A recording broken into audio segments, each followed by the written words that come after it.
Hello friend, नमस्कार। Welcome to my YouTube channel. केमती अच्छा समस्ते भल अच्छा सेमती भले था मुझे भले अच्छी। तो बर्तमान समय आसी गला 4टा। तो मु भिडियो पलि आसली। तो भिडियो एत दिन कहीं आसी ना आपण मैंने भावुवे। तो मोर किसी प्रोब्लेम थी तो से भिडियो आसू ना। तो आज भिडियोटा कौपर आपने थंबनेल देखि जापर। तो आपण मन मन तो आज थंबनेल एमती कहीं अच्छी। तो एमती कहीं अच्छी जे भिडियो एटा बनई जे मुझे गोटे स्टोरी लिखी। तो से स्टोरी मतलब स्टोरी लिखा बहुत भल लगे। तो मुझे स्टोरी लिखी भाविले आपण मान सहित स्टोरीटा सेयार करदेवी। तो जब भी मो स्टोरी आपण भल लगे तो लाइक शेयर सब्सक्राइब करने जमा भूलें। और जब मत कमेंट बॉक्स रे निहाती जणावे स्टोरीटा आपको केमती लगे। तो मत कमेंट कहले मैं आगे नुआ नुआ स्टोरी सब आनी आपण सहित सेयार करी। तो दुनिया सबुठ मूल्यवान जिनस कौन आपण मन में आसव ये दुनिया सब मूल्य आप भावते दुनिया टंका सुना हीरा एगुटा सब जगह दुनिया सब मूल्यवान जिनस। तो से मुझे गोटे भिडियो बनवा चाहे। तो चलते मुझे से विषय शुणाऊँ। तो दुनिया सबुठ मूल्यवान जिनस विषय चलते जाना। तो मुझे गोटे स्टोरी आपको शुणाऊँ। तो जदि स्टोरीटी आपको भल लगे मत निहाती कमेंट बॉक्स रे जणाइबे। गोटे छोट गाँव में राजू नाम जड़े युवक रोला है। तो सी सब भावुला जे दुनिया सबुठ मूल्यवान जिनसटी कौन। तो ता मन से भावे जे सोना हीरा ना टंका। तो यही प्रश्नर उत्तर पाइबा से दिने घर छाड़ी यात्रा कला। प्रथम से जड़े धनी व्यवसायी को भेटला।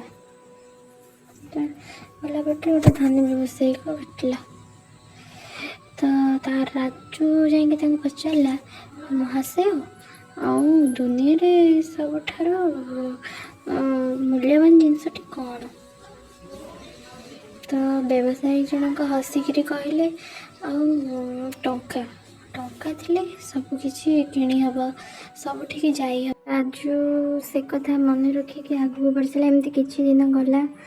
तो गलापर सी जड़े राजा को भेटला। तो से प्रश्न पचारा जे दुनिया सबुठार मूल्यवान जिनस कौन। तो राजा कहले शक्ति शक्ति ही सबुठार मूल्यवान। शक्ति थिले समस्ते तुम कथा मानिबे। तो राजू को से कथा भी मन को गलानी। तो से पुणी आगू गला। एमती किछि दिन गलापर दिने सी गोटे जंगल को एमती भावे भावे गला भितर दिने से गोटे वृद्ध साधु जंगल भितर ध्यान करुवा देखला। पाखक गला। तो तांको जाकि प्रश्न पचारा जे दुनिया सबसे मूल्यवान जिनसटी कौन। तो साधु बाबा हसी कहले बाबा आउ तुम्हें ये उत्तर मत कौन पचारे। तुम्हें तो ये छोट पिला ये उत्तर कौन पचार ना मुझे उत्तर मत मो मन को आसला। मुझे सब भावे जे दुनिया सबुठार मूल्यवान जिनस कौन टंका सोना ना हीरा। तो बाबा ये उत्तर मु साधु बाबा कहले बाबा ये उत्तर मु तुमको दे पारिबिनी। तुम्हें निजे खोजिकी पाइब ये उत्तर। हिसाब से राजू मन मन भाविला जे मु तो छोट पिला मुझे जाने मुझे जानी था आपन को पचारि था किपर मुझे कथा जापर आपण मत कहतु। तो साधु बाबा कहले हाँ बाबा तुमको गोटे गाँव को मुझे पठाऊँगी। तुम्हें से गाँव को जाओ। से गाँव को जा कौन देखिल तो तापर आसी मत कह। तो राजू गला से गाँव को। तो गाँव को गला भितर देखिला जे जड़े गरीब माँ निजर भोकिला पुओ को खाइबा को देउछन्ति। निजे भोकिला थिले मध्य से पुअर मुहरे हस देखा खुशी देखा पुओ को खाइबा को देउछन्ति। तो एमती किछि दिन गला परे पुणी परदिन जाकि से पुणी देखिला मैं परदिन मन एमती किछि दिन गला पर से जाकि पुणी देखिला। तो देखिला जड़े बंधु निज बंधु जीवन बचाई निजर समस्त संचय धन पिछे खर्च करते। तो माने से किसी लोन करज कर तो सीटा से सुझी पार नथिले। तो साहाय्य माने साहाय्य कर देखला। तो एमती किछि दिन गला पर आउ जन को देखला जे जड़े वृद्ध बापा माने रोगिणा बापा जड़े असुस्थ थिले। ତ ତାଙ୍କ ପୁଅ ତାଙ୍କୁ ଦିନ ରାତି ସେବା କରୁଥିଲେ। ତ ଏମିତିକା ଦୃଶ୍ୟ ଦେଖିଲା ସେ ପୁଅଟେ କରୁଥିଲା ତା ବାପାଙ୍କ ମୁହଁରେ ମାନେ ଶାନ୍ତି, ଆଉ ପୁଅ ତା ବାପା ପାଇଁ କେତେ ଶ୍ରଦ୍ଧା ଆଉ ଭଲ ଏ ସେବା କରୁଥିଲା। ଏଇଟା ଦେଖିଲା ତ ସେ ଫେରି ଆସି ସାଧୁଙ୍କ ପାଖକୁ ଫେରି ଆସିଲା। ତ ସାଧୁ ତାକୁ ପଚାରିଲେ, ଏବେ କହ କ'ଣ ଶିଖିଲୁ, କ'ଣ ଦେଖିଲୁ?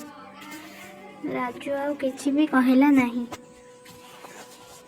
ରାଜୁ ମନରେ ତ ଭାବିଲା ଯେ ମୁଁ କ'ଣ କହିବି, ମୁଁ ତ ଉତ୍ତର ଜାଣି ସାରିଲିଣି, ଆଉ ସାଧୁଙ୍କୁ କ'ଣ କହିବି। ତ ସିଏ ତଥା ଭାବିକି ସାଧୁଙ୍କୁ ନମ୍ରତାର ସହ କହିଲା ଯେ ମୁଁ ବୁଝିଗଲି, ଦୁନିଆରେ ସବୁଠାରୁ ମୂଲ୍ୟବାନ ଜିନିଷ ହେଲା ଭଲ ପାଇବା ଓ ସମୟ। ଟଙ୍କା